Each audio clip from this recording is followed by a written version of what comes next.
from the heart of Ball State University.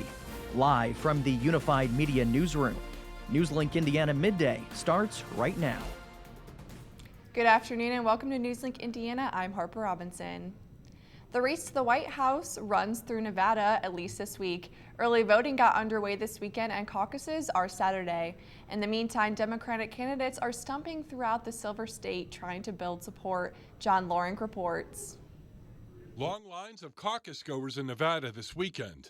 More than 18,000 Democrats showed up Saturday, the first day of early voting for the state's caucuses. There's a lot of Democrats coming out to beat Donald Trump. And some of the candidates trying to do exactly that are making their case. Nevada, it's your turn now to decide who you want to be the leader of your party and the next president of the United States. And I'm here to audition. Donald Trump, you're going to be a one-term president. You're out of here. Recent national polls don't yet show a particular favorite Democratic presidential candidate in the state. The heart of America is so much bigger than the heart of this guy in the White House. We are ready to put the corruption behind us. Are you ready to put the tweets behind us? This is our chance. Early voting ends Tuesday, and the caucuses are Saturday. And candidates won't let setbacks like colds keep them from a microphone. We can make government work for the people. We just have to be willing to do it. When you see something wrong in America at 1600 Pennsylvania Avenue, you show up and fight it. President Trump is heading to Nevada this week to talk criminal justice reform with graduates who were previously incarcerated. I'm John Lawrence reporting. Nevada State Democratic Party Chairman William McCurdy says the party is working around the clock to prevent an Iowa-like problems with their caucuses. The Hawkeye State is recanvassing dozens of precincts and satellite caucuses at the request of the Sanders and Buttigieg campaigns. Two charter flights carrying passengers from a cruise ship quarantined in Japan have landed in the United States. The first plane carrying American passengers landed at Northern California Air Force Base just before midnight Sunday.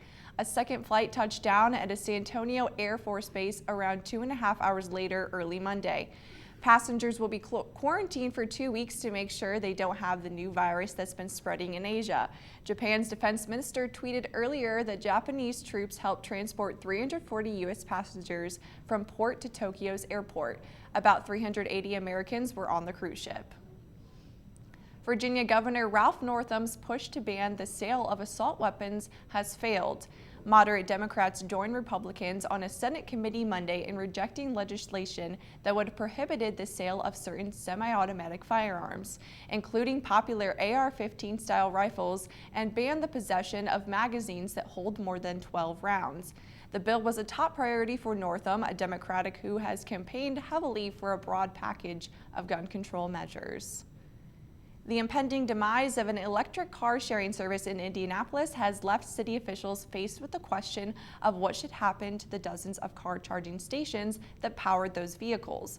Blue Indy will end its collaboration with the city of Indianapolis on May 21st. Under the city's contract with Blue Indy, it has 90 days from that day to decide whether to buy the 81 electric car charging stations. The Indianapolis Star reports the city and the company may negotiate for a fair market value. Each can also hire two appraisers to assess the total cost at the highest and best price possible. A retired investment advisor has donated a stake in Canadian nickel mining operation to Purdue University that could eventually produce a big windfall for the school. Alan Kanoki, a 1956 Purdue graduate, donated a 1% stake in the mine owned by FPX Nickel, a Vancouver-based company. Revenue from that share will be divided equally between Noki's son, his stepson, and Purdue's Cranert School of Management. Kanaki tells the Journal and Courier that based on current numbers and the assumption of the mine begins operation within several years, Purdue's stake could eventually top $100 million over the next 3 decades. Grocery shoppers in Indiana got an unexpected surprise Saturday night.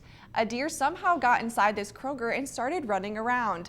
Bridget Dan was in the meat department with her family when she thought she saw a dog heading towards her. Then she realized it was a deer and shot this video.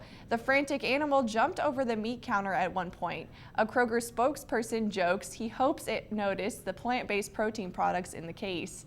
Staff tried to catch the animal, but it eventually ran out on its own.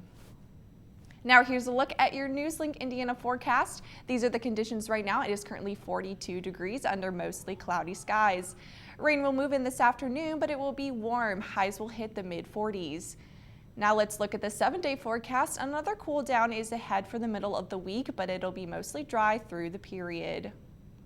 That's going to do it for us this afternoon. Thank you for joining us. I'm Harper Robinson. Be sure to tune into NewsLink Indiana tonight at 6:57 on WIPB TV. Have a great rest of your day.